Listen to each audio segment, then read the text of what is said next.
I'm going to jump right in here, and it's morning time where I am, and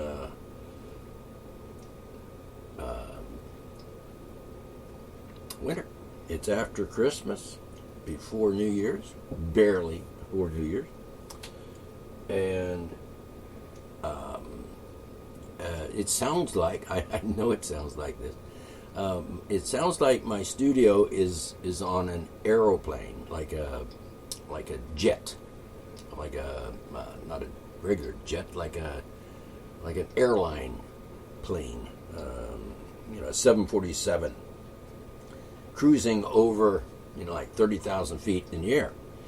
And for all you know, I am recording this show while I'm in my airplane. The one that I own, my personal plane. Like Air Force One. This would be like Arctra One. And I'm cruising at 30,000 feet above West Virginia. On my way to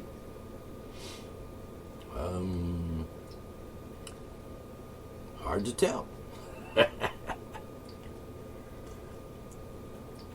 So, if that's annoying to you, then you're just going to have to deal with that, because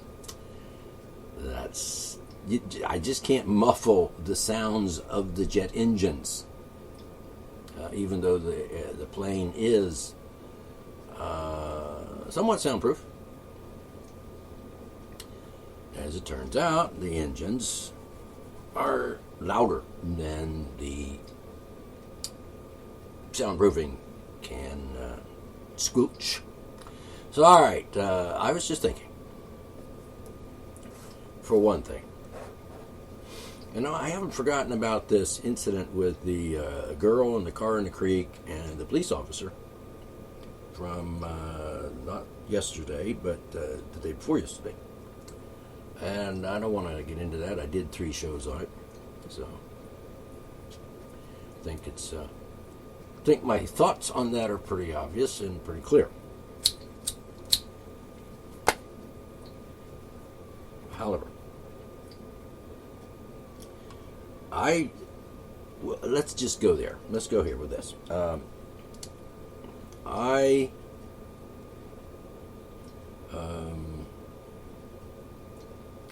I talk to people, as you know, and I post things on the internet and say things, express my thoughts.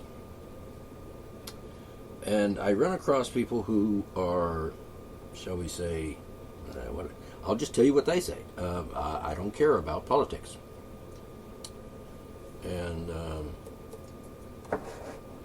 I wonder about them, because they say that, and yet they express opinions that indicate that they do care about politics. Now, the people that actually, truly don't care and don't get too much involved with the social and political issues of the day, for example, I know a young man. Well, he's not that young anymore, but he's a young man.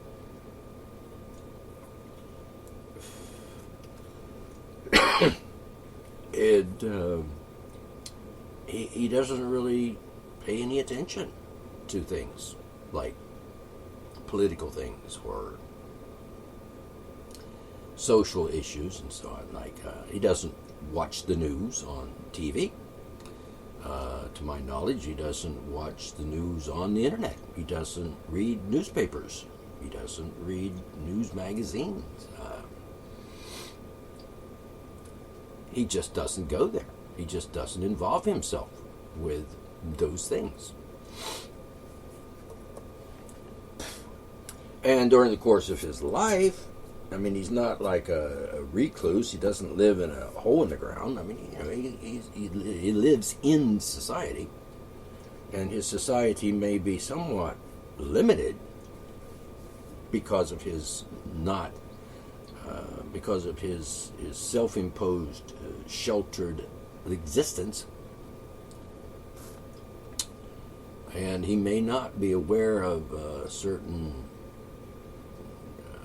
subtleties in society, certain conditions or certain trends. He may not even know or understand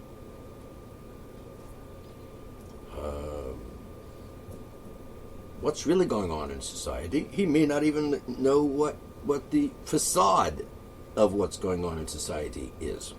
And there is a facade of reality going on. There's what we can see, and then there's what we can not see, and then not see? Yeah. I stuck that word in, didn't I? Then there's the world that we don't see. But that's not to say we can't know about it,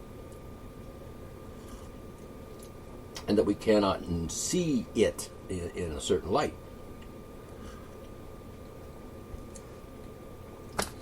Just because it's dark doesn't mean that we can't shine a light on it. And we could sometimes just use our night vision goggles and see exactly what's going on in the night.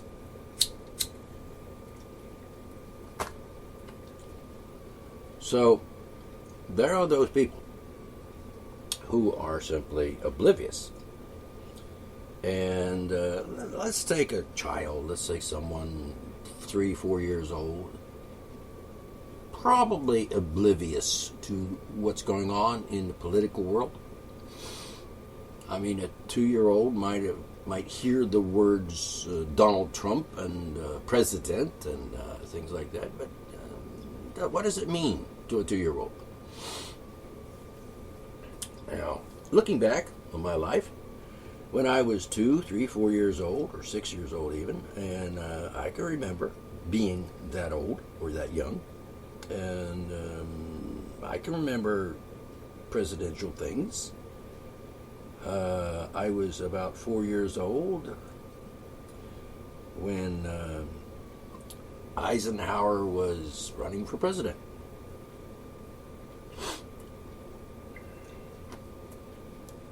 And I remember the slogans, because we would see them. Like, I would see them on little buttons that you could pin on your lapel.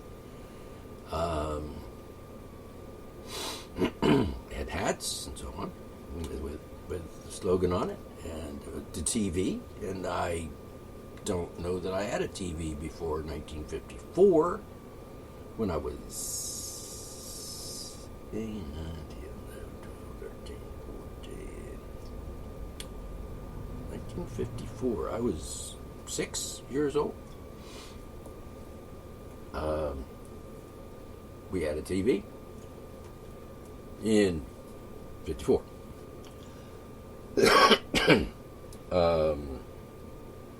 And it could have been 53 as well. So I was 5 or 6 years old, and I was watching TV, and you would see, I would see it. It's there. I might not be paying attention to the TV. There might be something on that I'm not paying attention to. But, like the news. But I remember when I went in, let's say I was in the first grade, I think we came home from school in the first grade to have lunch. Bless me. Gesundheit. Gesundheit in myself.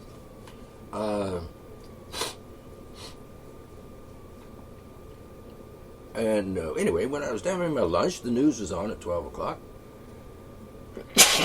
I'm sneezing. I must be allergic to myself. All right. I apologize for that. I'm not editing it out. I'm a human being, and people sneeze. It's natural. Not a big deal. Come on. If you can listen to me as I broadcast from my passenger airliner jet thingy, then, you can See, the sneeze thing's gone already. You don't even remember it. It's past tense. It's in the past. Unless I sneeze again, in which case you'll be reminded that I sneezed twice, or I snoze twice. Sneeze, snooze, snooze. Yeah. Laugh at that. It's funny. All right. So the guy, and I can remember, I heard the commercials for the politicians, like, I like Ike. I like Ike. I like Ike. Because he was running for president, and that was his name. They called him Ike. Eisenhower. Nickname, I suppose. And he won. But anyway, when I was watching, the news was over. I didn't pay attention to the news particularly. And then at 12, and then after 12, like quarter after 12, or 20 after 12, they had like cartoons the rest of the half hour at noon, and I could watch that. So I watched the cartoons while I was having my lunch. As I recall, I had a little chair and a little table. It wasn't a table. It was like one of those TV tray things that you could set up in front of you, And I ate my lunch watching the cartoons at 12, like Knish.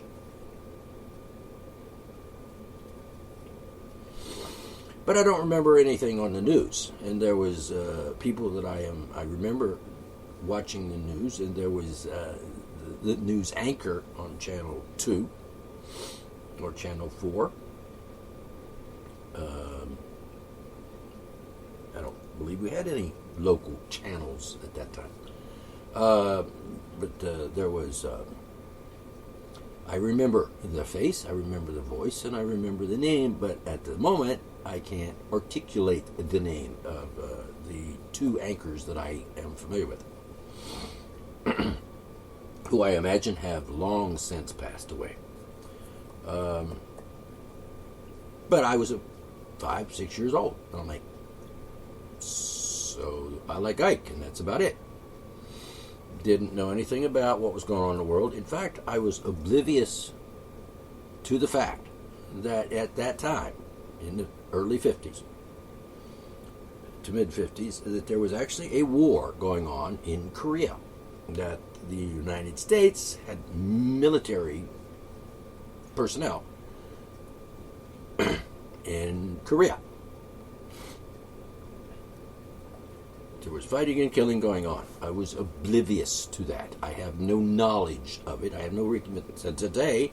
I have no recollection of that, or even knowing anything about it. I don't remember ever hearing anything about it. And if I saw it, if I just happened to catch the news while I was waiting for my lunch to be made and presented to me by my mother, bless her heart, I don't recall anything about any Korean War going on. To my knowledge, nobody in my family was fighting in that war.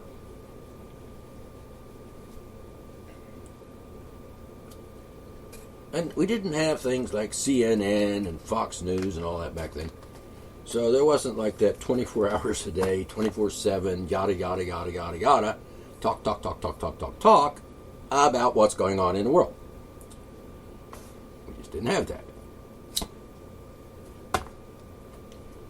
And I'll be honest with you, it was probably a much more innocent time, and perhaps a much more joyful time for us, say, children, and probably even teenagers and adolescents and adults as well, because we didn't know, because there wasn't, like these loud speakers coming from the television set or from the internet now, blasting the news into our faces and our ears, 24/7.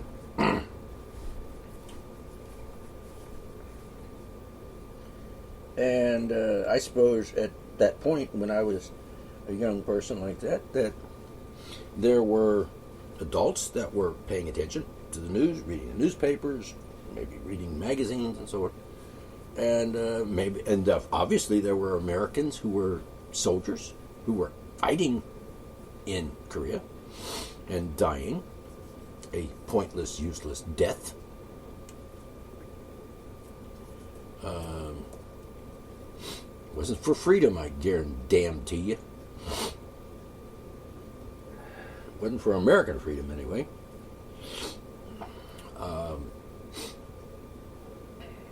Yeah, I always get a little chuckle in my asshole when someone mentions, they're fighting for our freedom. They're defending freedom by going to Vietnam and murdering like 1 million people or so. I imagine it's more than 1 million. Yeah, I always get a little chuckle in my asshole. I always get a little, grin in my testicles when I hear people say, thank you for your service. Thank you for your service. You going over there and fighting those people and fighting for freedom and fighting for America and fighting for our country and defending our country and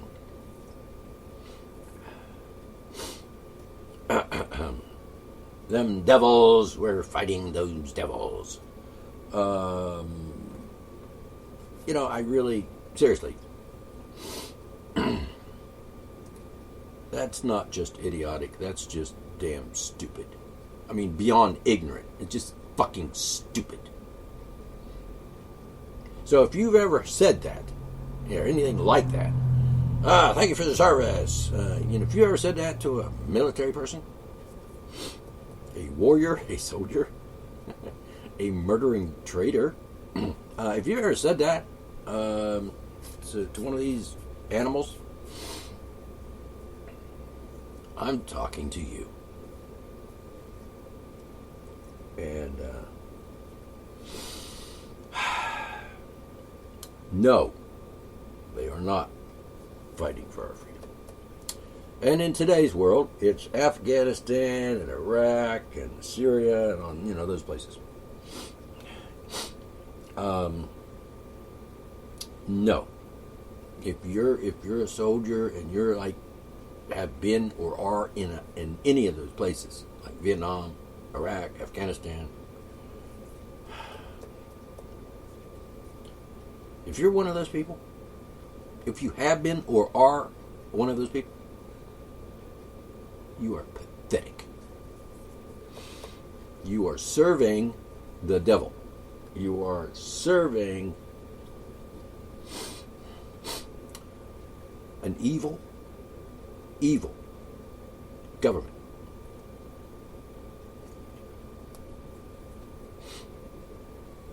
Now, seriously, and you had a choice. You could have said, let me think. I could go over there, join the military, learn how to be a murdering, mindless drone of the fucking terrorist organization called the United States of America.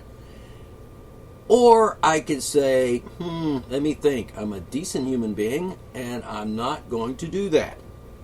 I'm not going to do that, because that's criminal, and that's just fucking crazy. And I'm not doing it. Could have said that to yourself. And if you want to serve your country, if that's the way you think, I'm going to serve my country, you might want to ask yourself what exactly it is you are actually fighting for or defending or supporting in your criminal activities of murdering innocent men, women, and children in foreign countries. That's like, none of your fucking business. So stay home. But anyway, you made the choice. You made the wrong choice.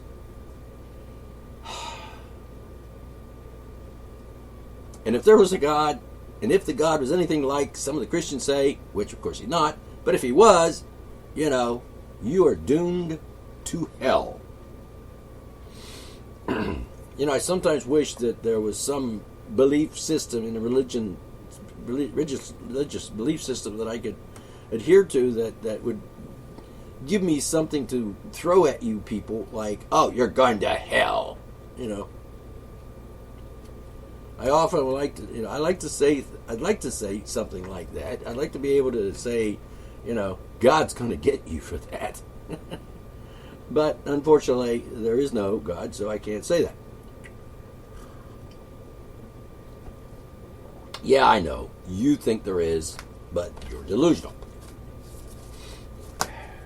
That's not my opinion, by the way. That's just an observation of fact. Yeah, I know. You think everybody's got an opinion, and everybody's entitled to their opinion, and, everybody's opinion is equal. That would be also considered by anybody with any intelligence at all to be a stupid thing to say. Really. Because it would be stupid. And because it's not true. All right. So I was oblivious when I was 5, 6, 4. When I was 4, definitely oblivious to politics. I didn't know what was going on in the world. I didn't know that there were... I didn't even know about nothing. I was pretty much a sheltered... had a very quiet, sheltered life. I was like my head was like just empty. There wasn't knowledge in there. There wasn't experience in there. About the only thing I could relate to was the fact that, I'm hungry, and mommy fixes food. And I eat it. And I'm thirsty. I want a drink. And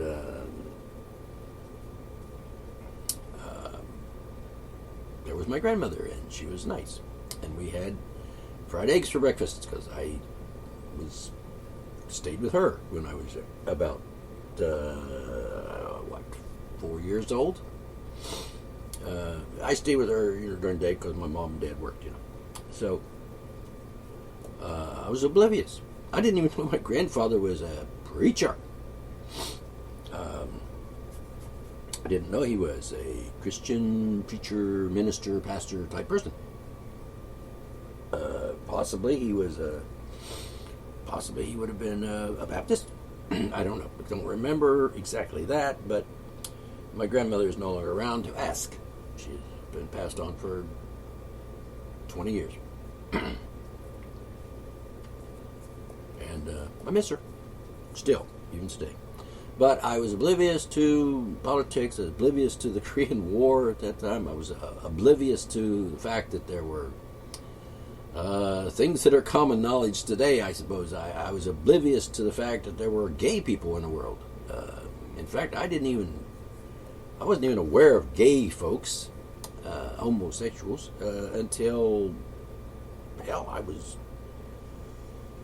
probably in college.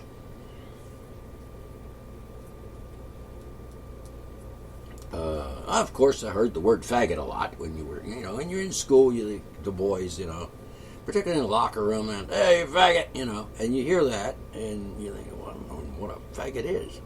Sounds cool, though. But apparently, it was a put-down of some sort, like calling someone the N-word. I almost said it out loud just now, the whole word, the whole N-I-G, the whole thing, but I didn't. I said the N-word. I don't know why.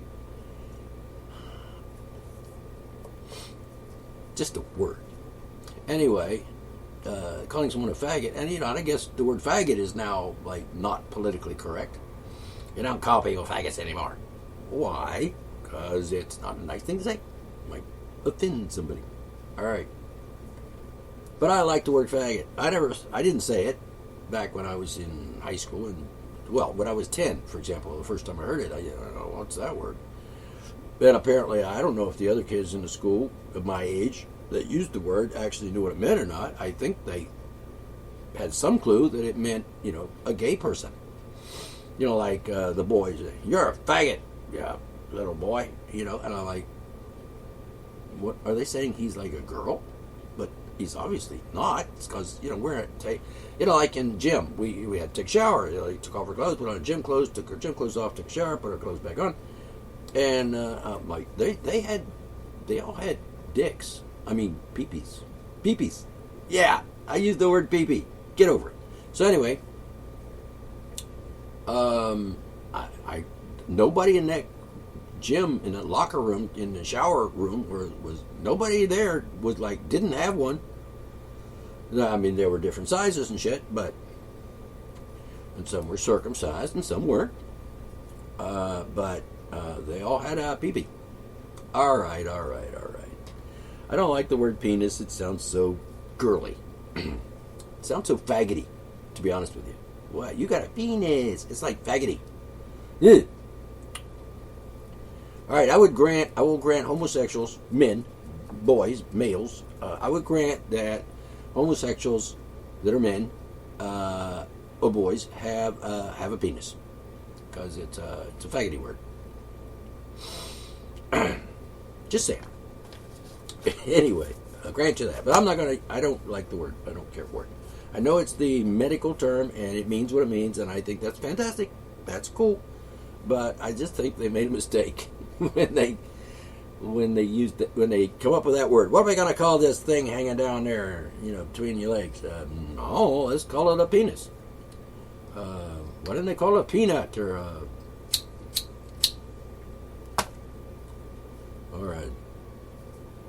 dingly dangly thing or something? I don't know.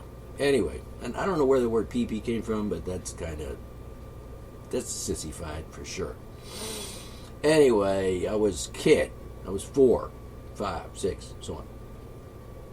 And worked for me at the time. What do I call it now? I don't call it a pee-pee. Guaranteed. Well, except in jest, in fun. Like I am now, as I'm talking about that. So, I was oblivious to the politics. I was oblivious to the social issues. I didn't know black folk were not allowed to eat in the diner with the white folk. I didn't know. I had no idea. Never occurred to me.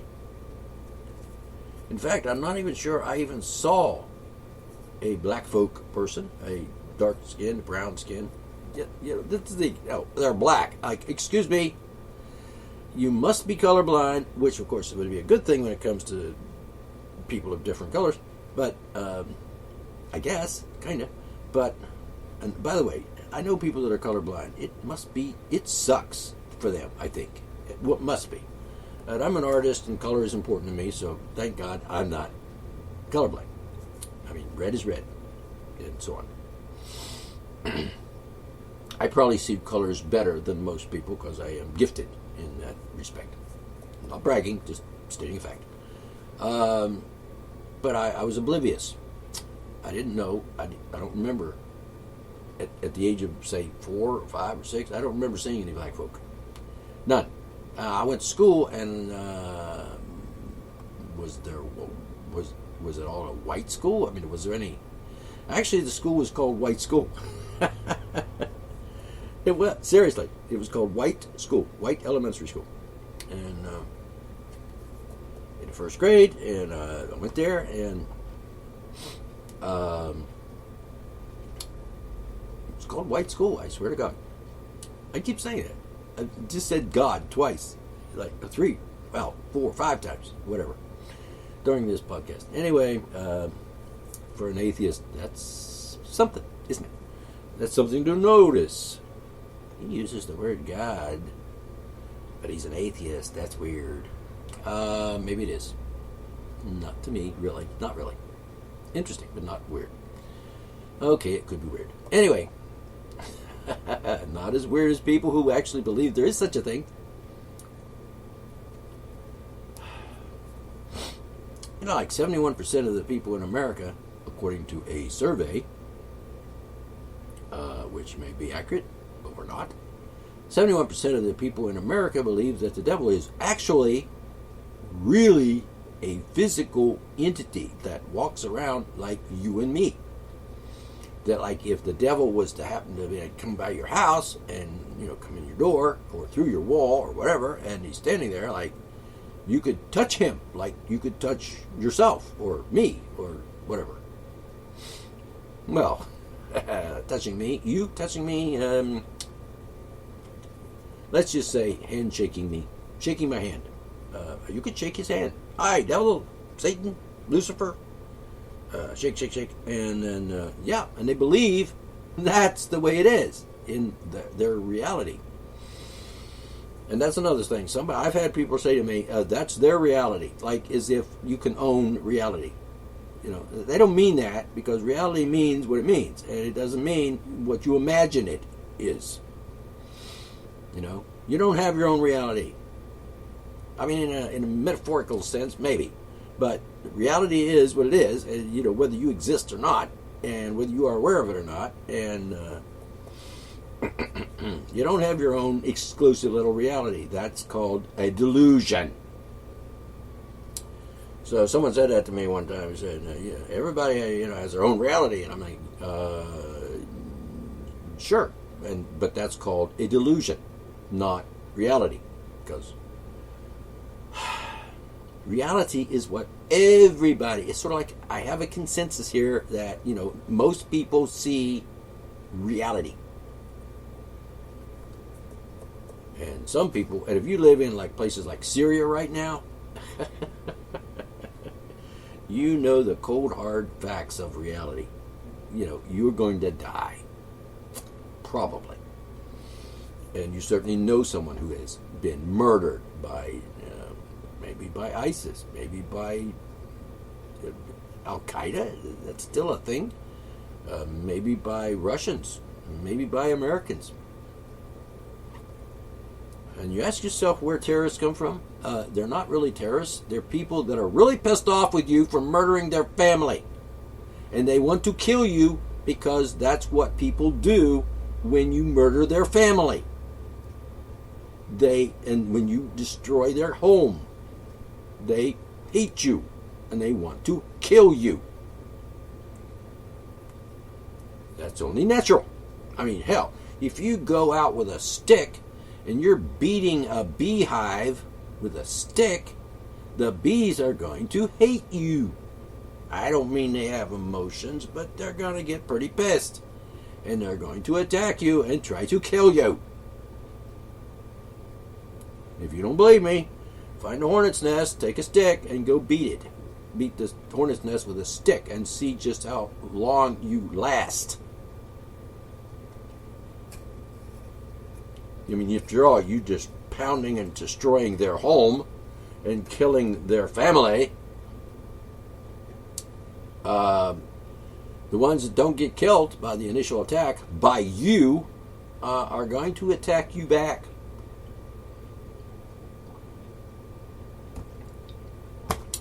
They're going to try to defend their home and their family. Their country, their reality, as it were. And they're going to attack you, and you're going to be really sorry you fucked with them. And they were going to call you things like terrorist. They're going to call you things like murdering bastard, pig motherfucker, probably in Arabic. And they're going to get you. And if you don't understand the concept of that, maybe if someone was to come to your house with a stick, called a gun, and shot your windows out and blowed away your mother and grandmother and your child or whatever, you would be pissed. First, you'd just be scared shitless, or actually probably shitful, scared shitful. I'm just thinking about that. I think that cliche is probably not accurate. Anyway, you'd probably shit your pants, is what I'm saying. So you wouldn't be shitless. You'd be scared, and then you're like, oh God, don't kill me, don't let me die, don't let me die. And then God's gonna, has nothing to do with it. The white guy's there with a gun, he's shooting at your house, and you're gonna die. And if you don't die, then you're gonna say, you killed my mom, you killed my family, you killed my family, you killed my children, you killed my grandma, you bastard, I'm gonna get you. That's human nature. In fact, it's the nature of all things, pretty much. Bees, Bee saying, there he is in his hive, and maybe he was just out for the day doing some work, kept collecting some pollen or whatever, and he's coming back home and he sees you standing there with a stick beating his home and killing his family members, and like, he's going to get really pissed. And if he's carrying some, piece of food or whatever in his mouth, he's going to drop that and he's going to bite you. He's going to bite you and he's going to stick his tail in you, his stinger, and sting, sting, sting, sting, sting, trying to kill you with his poison, which he has every right to do because it's called self-defense. After all, you are a terrorist attacking his home. And for that, you deserve to be stung to death. And if you're I'm not talking about if you just happen to be, out in the yard, walking around, enjoying the sunshine, maybe, sitting under a tree, reading a book, or, whatever. It doesn't mean that the bees should attack you and try to kill you, like terrorism. Because you weren't bothering them. Their home was not being attacked. They were not being murdered by you. You had nothing to do with that.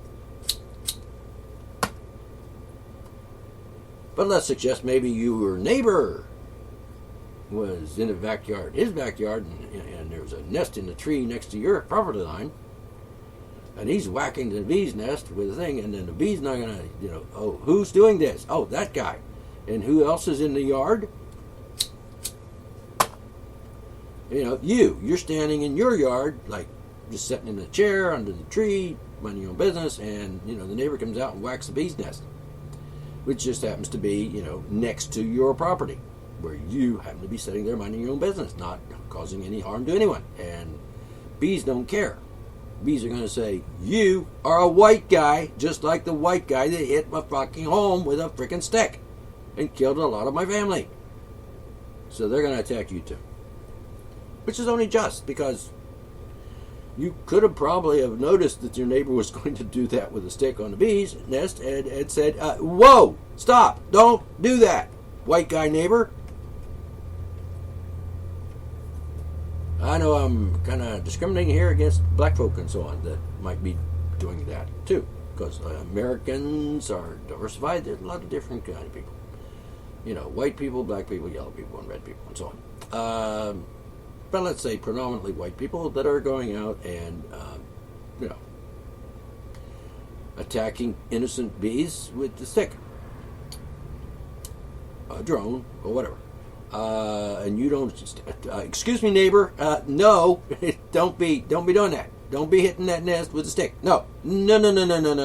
Because I'm over here in my yard, and those bees are like right on the border, in the tree that's like right on the borderline, and you hit that, and they're going to come and get me too. And I'm an innocent bystander, but I'm still going to die. Well, get stung to death.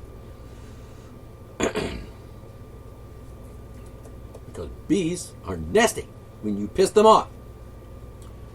If you leave them alone and don't threaten them, they will probably not bother you. And I want the honey out of that. No, it's not your honey, it's the bee's honey. Unless you work out an arrangement, like a contractual agreement between honeybees, for example, and yourself, you can't just go and take the honey out of there. It's just, no. That would be stealing, and you have to invade their nest, which is a crime, international crime, by the way, when it comes to human beings, invading other countries. That means you committed a crime against humanity, and you probably deserve to die. So if the bees sting you to death, you had it coming, asshole. But if you want to negotiate with the bees, who's the leader of the bees? Oh, the bee, queen bee, for example. Queen bee, lady person, bee person. Can we have some honey? We like honey, and we'll trade you. We'll give you some honey. If you give us some of your honey, not all of it, because whatever. Give us some of your honey, and we'll show you. We'll plant flowers around your beehive, and so you can collect more honey, pollen from the flower. So we're gonna give you a whole flower garden full of potential food thingies or whatever, and then you can have all the pollen on all of my flowers in my yard. You can have it. You're allowed. Safe. We won't hurt you. We won't try to kill you or stop you from having some of our pollen. We'll just trade you our pollen in our flowers in our yard for some of your honey. Deal? And the queen bee might say, fuck you, but again, and if the queen bee does say fuck you, then, no, you're not getting any honey. You're perfectly free to collect your own pollen and make your own honey. Or just not have any honey, because you don't necessarily need the honey because it's not yours, and you probably shouldn't even think about it. You should probably think more about eating walnuts or something that fall off of the tree, at certain times of the year. And then you could collect those, except the squirrels might disagree with you about that. No, those are ours. The squirrels say, that's our honey. I mean, those are our nuts, and you can't have them. Squirrel probably wouldn't attack you. Maybe, but probably not. If you're just walking around your yard underneath a walnut tree and collecting walnuts, the squirrels in the tree that live there and have family and kids, little squirrels and stuff that collecting, they probably have already collected all the nuts they need for the winter, etc. And you're probably not going to pick all the walnuts up anyway. However, not quite the same thing. You can't go into it wouldn't be ethical for you to go into the squirrel's nest where he has a collection of nuts, that he's keeping for winter. That would be robbing him of his food, and that's a crime. So, if you do that, you're a thief.